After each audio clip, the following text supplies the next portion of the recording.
J+9 de l'Apocalypse, semaine 2, 30 juillet, 6h36. J'ai mal dormi cette nuit, je me suis réveillé tôt.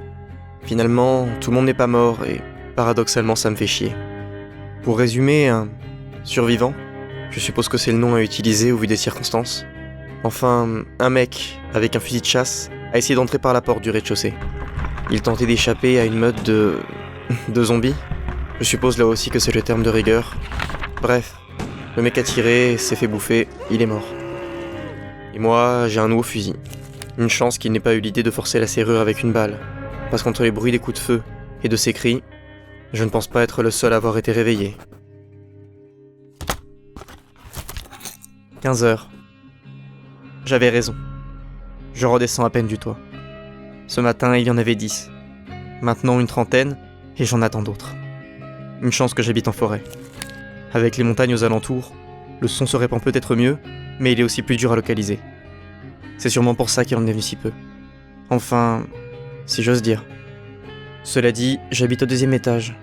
Là où je suis, il y a peu de chances pour qu'ils puissent m'atteindre. Mais je m'inquiète un peu. Leur comportement a l'air assez imprévisible, et je ne sais pas s'ils vont bientôt partir, ou rester là indéfiniment. J'ai encore à manger, mais s'ils ne partent pas, ça risque de changer. Du coup, je ne sais pas si je peux me permettre d'attendre. D'autre part, dans ma chambre, j'entends leurs cris en permanence, et ça m'angoisse. J'ai l'impression qu'ils pourraient presque gratter à mes fenêtres alors qu'elles sont à 8 mètres du sol. Entre la faim, la fatigue et le stress, tout ça risque de prendre peu à peu la forme d'un siège. Si je ne fais rien, sur le long terme, je vais m'affaiblir. Mais si j'agis précipitamment, je prends des risques. Et plus je tarde, plus la situation peut empirer. Bref, je ne sais pas quoi faire. Et leurs cris m'empêchent de me concentrer. 16h30. Je me suis installé sur une pile de serviettes dans la salle de bain. Les petits endroits me rassurent un peu, et d'ici, je les entends beaucoup moins. Je pense que je vais dormir là cette nuit. Sinon, j'ai beaucoup réfléchi. Les abattre depuis ma fenêtre risque de poser un problème.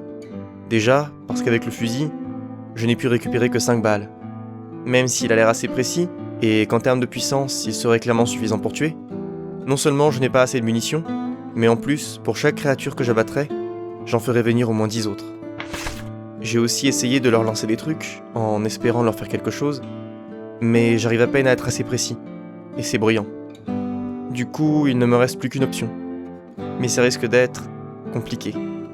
Avant, au sens de avant que tout parte en couille, je faisais du tir à l'arc en club. Et j'ai toujours mes arcs, 7 pour être exact. 2 pour la chasse, 3 pour le tir à cheval, un yumi japonais et un longbow anglais. C'est bien, oui, mais ça me pose un autre problème.